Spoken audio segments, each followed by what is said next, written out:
Assalamualaikum warahmatullahi wabarakatuh. Sampurasun wargi Jawa Barat. Saudara, libur Natal dan Tahun Baru selalu menjadi momen yang ditunggu masyarakat untuk berwisata dan berkumpul bersama keluarga.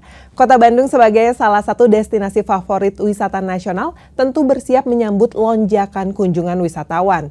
Mulai dari agenda event, destinasi unggulan hingga kesiapan pelayanan dan keamanan semuanya dipersiapkan demi kenyamanan pengunjung. Untuk membahas lebih jauh telah hadir di studio Kepala Dinas Kebudayaan dan Pariwisata Kota Bandung, Bapak Adi. Halo, selamat pagi Pak Adi. Selamat pagi Teh Mita. Gimana nih kabarnya Pak? Alhamdulillah baik. Alhamdulillah sehat. Baik ya Pak ya.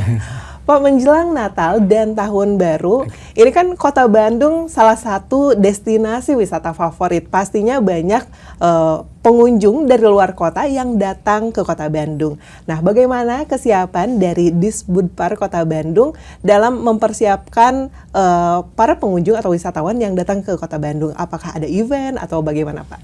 Baik, terima kasih. Jadi pertama tentu Alhamdulillah ya, puji syukur pada Tuhan Yang Maha Kuasa bahwa Kota Bandung ini tadi seperti disampaikan jadi destinasi favorit.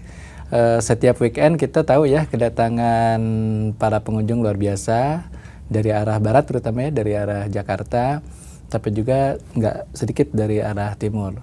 Nah, menjelang Nataru ini tentu kita udah bersiap-siap ya. Kami di lingkungan pemerintahan juga bahkan langsung dipimpin Pak Wali Kota ya. Kita mengadakan pertemuan-pertemuan. Intinya bagaimana kita menyambut para wisatawan. Sekarang libur sekolah juga kayaknya udah mulai ya. Kemarin sore juga di Braga kelihatan udah mulai banyak ya pengunjung. Kita ingin ciptakan Kota Bandung yang aman ya, nyaman, kemudian juga menyenangkan dan pastinya impresif ya, berkesan buat para pengunjung. Baik, berarti memang nanti ini banyak hal atau event-event yang dilakukan di Kota Bandung ya Pak ya, untuk menyambut para wisatawan yang datang. Betul. Nah Pak, ada tema khusus nggak Pak di momen Natal dan Tahun Baru ini yang dipersiapkan Kota Bandung untuk menyambut para wisatawan? Temanya ada ya, apa? Jadi ini ada beberapa tema ya. Pertama tadi persiapan kita tuh dari Dinas Kebudayaan Pariwisata tidak sendirian ya. Kita tentu bersama dengan perangkat daerah yang lain ya. Ada Dinas Perhubungan, kemudian Satpol PP, Dinas Lingkungan Hidup ya, ini untuk masalah kebersihan. Bahkan sampai Dinkes juga ya, tentu di beberapa titik nanti akan mengantisipasi ya untuk kunjungan wisata ini. Nah, kalau tema, ini ada beberapa tema yang teman-teman juga sharing ke saya. Kita misalnya pengen buat bahwa liburan di Bandung ini liburan yang aman, nyaman, menyenangkan dan berkesan ya. Tapi kita punya juga, ini saya pikir temanya menarik, nanti kita akan launching juga ya, promosikan. Jadi kita ingin mengatakan bahwa seluruh kota di Kota Bandung ini menjadi panggung hidup dan tanpa panggung formal. Sebenarnya kata-katanya Bandung tanpa kota tanpa panggung. Tapi kan kayak negatif ya. Tapi kita mengartikan ini city as a living stage. Jadi seluruh Kota Bandung itu jadi panggung ya untuk menyambut para wisatawan. Kemudian ada yang lain-lainnya juga. Bandung ini bukan cuma untuk dikunjungi, dirayakan, tapi juga Bandung menjadi kota yang menyenangkan untuk dikunjungi. Kayak gitulah kita ya, Pak ya. Tadi disampaikan Bandung as a city, Bandung as a living stage ya. Jadi Bandung as a living stage gitu ya Pak ya. Pasti meriah banget ya Pak ya. Iya, jadi di mana-mana orang bisa merasakan kesan tentang indahnya, romantisnya Kota Bandung. Kira-kira gitulah ininya. Ingin kita angkat ya. Baik, jadi memang kalau misalnya dari salah satu tema yang tadi disampaikan, berarti ini Bandung tuh kota yang nggak pernah mati apa ya, selalu aja hidup seperti itu. Nah, kalau di momen Natal dan Tahun Baru ini, apakah ada event atau event-event apa saja sih untuk menghidupkan momen Natal dan Tahun Baru di tahun ini Pak? Oke, Teh Mita dan para pemirsa, pastinya si teman-teman yang mau mengunjungi Bandung ya kreatif ya, mereka searching dan lain-lain. Kita udah komunikasi dengan teman-teman di perhotelan ya, kemudian juga teman-teman yang bergerak di resto, kafe. Ini ada banyak ya. Mungkin kalau saya hanya menyebutkan beberapa, ini minta maaf ya sobat teman-teman di hotel dan lain-lain. Jadi rata-rata itu mereka punya event khusus. Misalnya contohnya Four Points by Sheraton, Bandung Dago, mereka akan ada food festival, cita rasa kuliner lokal dan internasional. Ya, kemudian juga ada di Courtyard, ini Marriott ya Bandung, Miraculous Christmas in Momo Cafe. Kemudian Savoy, mereka punya Tropical Gala Dinner Live. Kemudian Tropical Gala Dinner Lux ya, luxury. Kimaya juga punya Holly Jolly All You Can Eat Dinner. Kemudian banyak hotel lain ini di Pasteur, Papandayan, Ascot. Kemudian Haris, Cimbuleit juga menawarkan Christmas Eve Dinner ya. Ada New Year's Eve Dinner juga, Gala Dinner, live music dan lain-lain. Banyak. Selain itu juga tentu ada berbagai kegiatan-kegiatan pertunjukan seni budaya. Ini agak menyebar. Ada event kreatif di ruang publik. Sekarang udah mulai banyak ya, ada pameran lukisan dan lain-lain. Kemudian festival kuliner, juga hiburan-hiburan keluarga. Ini di titik-titik kota, kafe, dan juga di hotel. Kira-kira kayak gitu. Gitu ya Pak ya. Banyak sekali, nanti silahkan pemirsa juga bisa searching ya tentunya berbagai kemeriahan yang disiapkan di Kota Bandung ini. Kalau yang tadi Bapak sampaikan kan ini banyak sekali event-event dan hotel-hotel pun sudah bersiap begitu ya menyambut para pengunjung wisatawan yang datang ke Kota Bandung untuk memeriahkan Natal dan Tahun Baru. Nah Pak, tapi kalau misalnya di titik-titik tertentu di Kota Bandung ini diperkirakan di mana saja yang menjadi pusat keramaian untuk merayakan Natal dan Tahun Baru? Kan biasanya Braga nih Pak, terus Asia Afrika. Apakah masih di dua tempat tersebut atau ada lain Pak? Iya tuh memang favoritnya pasti Asia Afrika, Braga. Dago ya, Dago itu menarik loh. Dago bahkan bukan hanya yang jalan Dago ke atas ya, simpang Dago ke atas, tapi yang Ciumbuleit juga banyak ya. Di situ tawaran-tawaran kafe dan lain-lain. Kita pusat-pusat belanja pastinya menarik juga ya. Di pusat-pusat kuliner belanja itu banyak. Kemudian juga ada taman-taman tematik ya. Ini juga menarik ya untuk dikunjungi. Jadi ada satu taman, kalau itu bukan tematik ya, yang itu juga naik daun, Kiara Arta Park ya. Kiara Arta Park itu di data yang masuk ke kami itu banyak ya pengunjungnya. Jadi termasuk yang lumayan ya, setiap weekend itu banyak kunjungan-kunjungan. Pastinya juga kalau misalnya mau mengunjungi museum-museum juga ada ya. Kemudian kalau yang religi, Aljabar itu tetap jadi destinasi favorit juga untuk dikunjungi. Baik, jadi selain tempat-tempat hiburan, ini ada wisata edukasi dan juga religi ya Pak ya? Baik, Pak Adi kita harus break sejenak, nanti kita akan menyambung kembali perbincangan kita ya Pak ya? Temita, sip. Baik pemirsa, tetaplah bersama kami di Sapa Nusantara, kami akan segera kembali.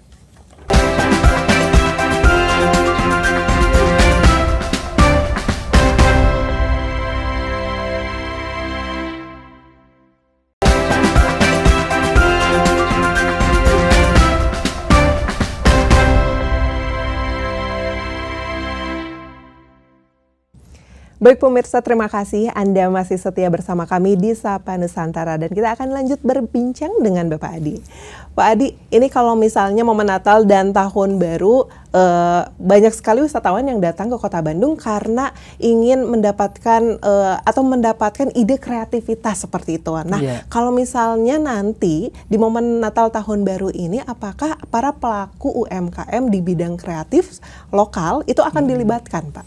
Oh iya, jadi memang salah satu di antara ini ingin dorongan dari Pak Wali Kota, setiap kali ada event, itu selalu dihubungkan dengan kuliner. Dan kita udah kerjasama sangat bagus dengan Dinas Koperasi dan UKM. Jadi kuliner ini bukan hanya dari tempat-tempat tertentu, tapi dari semua kecamatan. Kita ada 30 kecamatan kan di Kota Bandung. Setiap kecamatan itu ada para kreator ya, orang-orang kreatif, pelaku usaha di bidang kuliner. Itu di beberapa event udah kita buktikan, disediakan dari booth-booth kecamatan, dan itu mereka datang ya, membawa kuliner masing-masing. Jadi pastinya kuliner mah untuk Bandung ini harus ada. Karena memang top in mind orang-orang yang datang ke Bandung, dari satu kajian yang kami lakukan, 60% itu kuliner. Ya. Jadi itu pasti ada ya kalau kuliner. gitu. Oke. Jadi memang kuliner mah wajib ya untuk di Bandung, apalagi emang Kota Bandung tuh dikenal dengan wisata kulinernya. Colenak jangan lupa Pak. Cuanki. Kayak gitu ya Pak. Ini ada yang baru nih, Temi. Apa nih, pernah Pak? dengar nggak? Ada namanya soft pau. Oh, apa itu Pak? Soft pau itu soft, lembut. Paunya itu dari bakpao. Oh, Bakpao lembut. Ini saya juga masih belum Soft nyobain, pau. tapi udah rame nih. Soft pau ini udah viral nih di Kota Bandung, termasuk yang baru. termasuk yang baru. Dan jangan lupa Bandung tuh memang setiap pekan gitu pasti Ya, ada aja yang baru-baru pasti. ya. Gitu. Iya, tadi Bapak menyinggung tentang soft pau, saya pikir sop pau gitu.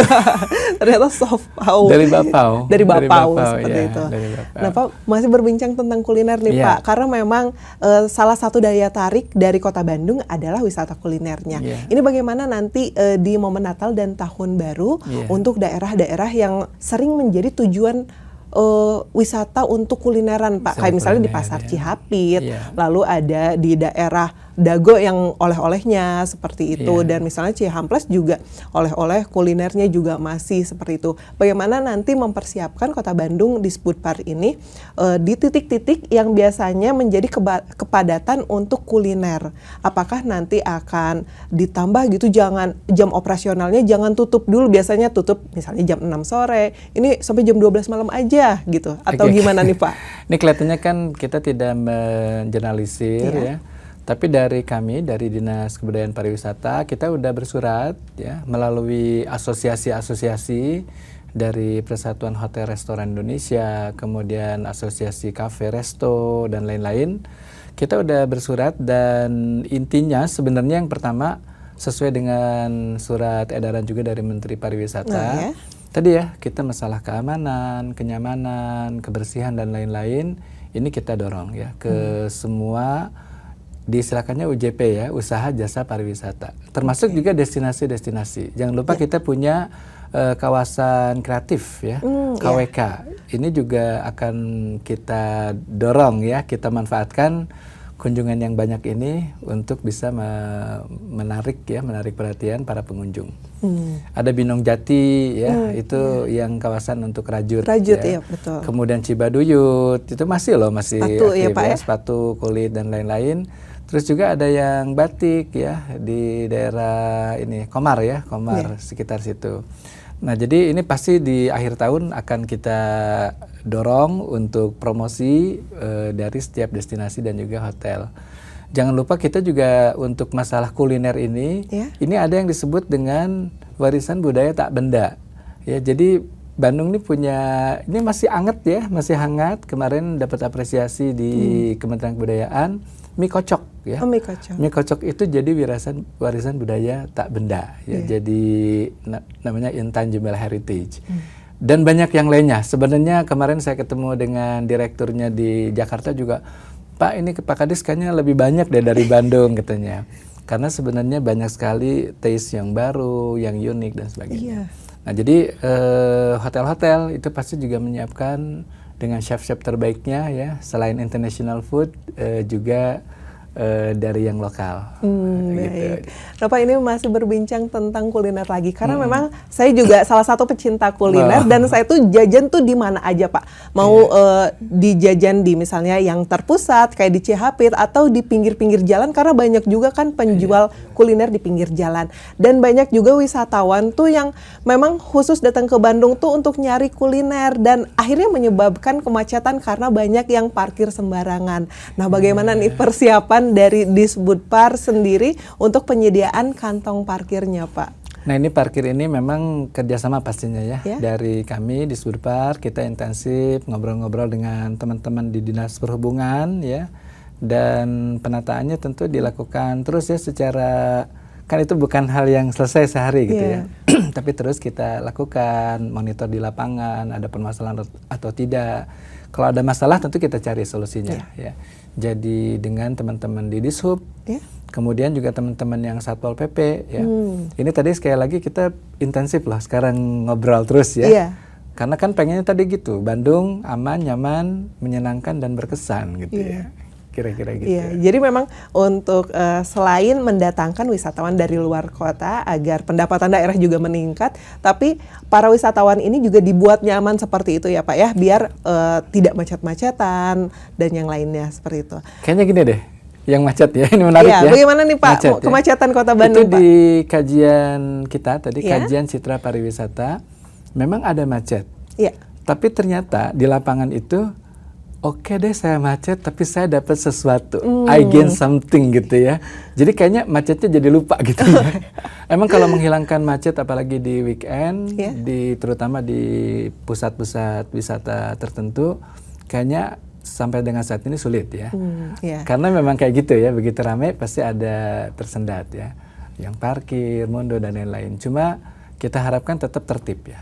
Oke. Atau kalau secara traffic tuh nggak sampai stuck kayak gitu ya. Iya. Jadi ini penanganan teman-teman yang di lapangan tentunya nanti akan sangat berpengaruh ya. Walaupun ada titik kemacetan, para wisatawan ini fine-fine aja lah ya Pak ya, karena mereka mendapatkan kesenangan dari kuliner dan belanja dan yang lainnya seperti Kayaknya itu. mungkin seperti itu. Ya. Baik Pak Adi, kita harus break sejenak, nanti kita akan lanjut mengobrol kembali Pak. Baik. Baik pemirsa, demikianlah untuk episode kedua ini. Nanti kita akan lanjut berbincang dengan Pak Adi di Sapa Nusantara.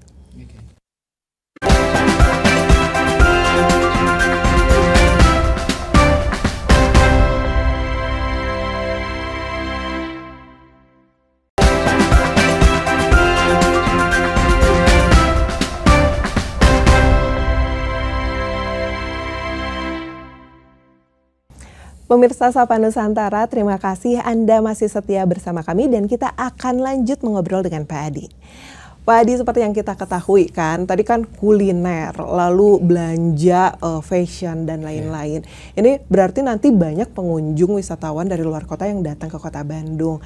Berarti tidak lepas dari banyaknya sampah dari hari-hari biasanya seperti itu. Bagaimana nanti Disbudpar sendiri ini dalam menjaga kebersihan di Kota Bandung saat momen Natal dan Tahun Baru ini, Pak? Iya, iya. Ini pastinya kalau sekali lagi Disbudpar nggak sendirian. Di sini ada Dinas Lingkungan Hidup ya, yang di dalamnya tugasnya memang untuk menjaga kebersihan Kota Bandung. Kalau nanti di keramaian ya, jadi melonjaknya pengunjung datang, itu sudah pasti salah satu risikonya ada sampah. Ya, ada sampah. Nah karenanya biasanya di Kota Bandung ini teman-teman dari DLH di waktu-waktu tertentu mereka juga pengerahan dari armadanya lebih intensif. Meskipun dari kami juga ketika nanti ada event-event wisata dan lain-lain, kita udah punya pengalaman waktu Asia Afrika Festival.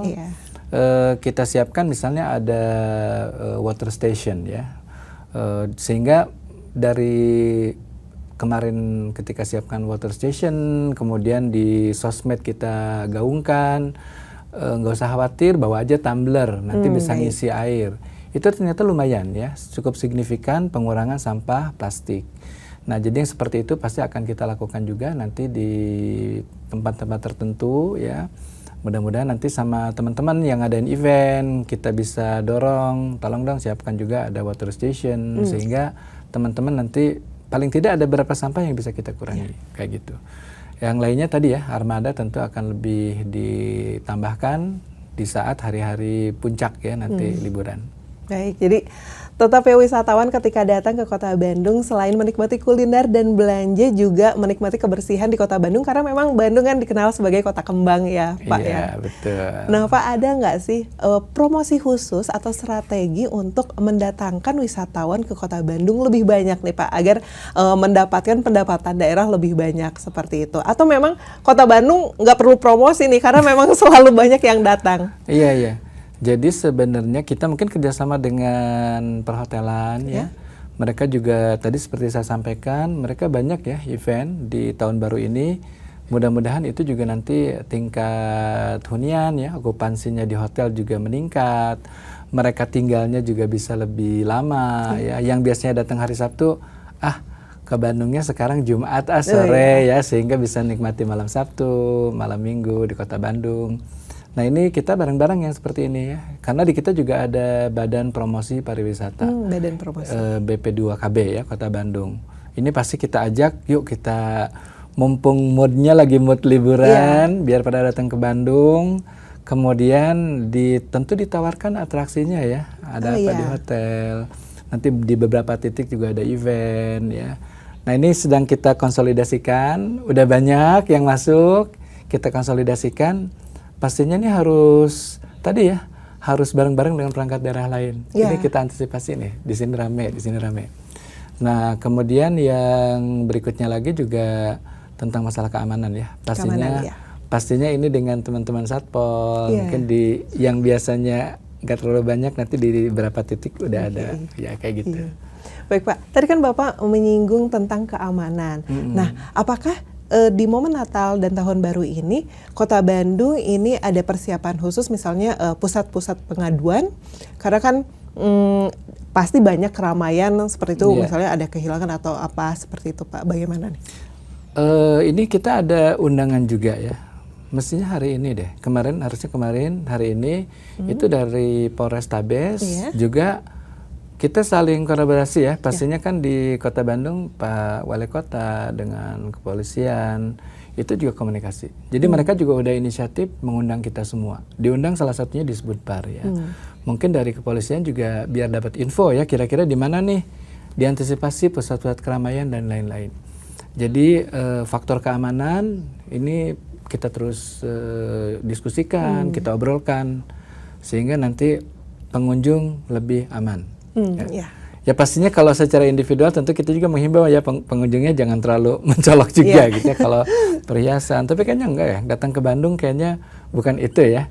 Yang paling yang datang ke Bandung nih karena Bandung juga kota fashion, paling orang-orangnya fashionable semua gitu ya, kayak gitu-gitu ya. Oke. Nah Pak, kan tadi sudah disinggung bahwa banyak sekali yang dilakukan kolaborasi antara Disbudpar dengan misalnya mulai dari keamanan Satpol PP, lalu untuk kebersihan dari Dinas Lingkungan Hidup. Nah, ada nggak sih Pak sekarang imbauan untuk para pelaku UMKM nanti ketika menyambut para wisatawan untuk berlibur di Kota Bandung agar para UMKM ini selain bisa menghasilkan cuan lebih banyak, ini juga dapat men-treat para wisatawan itu secara baik agar nanti wisatawan tuh tidak jengah untuk datang ke Kota Bandung. Iya, saya pikir kata kuncinya komunikasi ya. Dan sekarang para pengunjung ke Kota Bandung mereka udah sangat digital banget ya. Mereka akan lihat di sosial media. Makanya kami di Disbudpar punya ya beberapa sosmed yang itu lumayan juga viewernya dan sebagainya. Ada Disbudpar. Kita punya TIC ya, Tourist Information Center ya.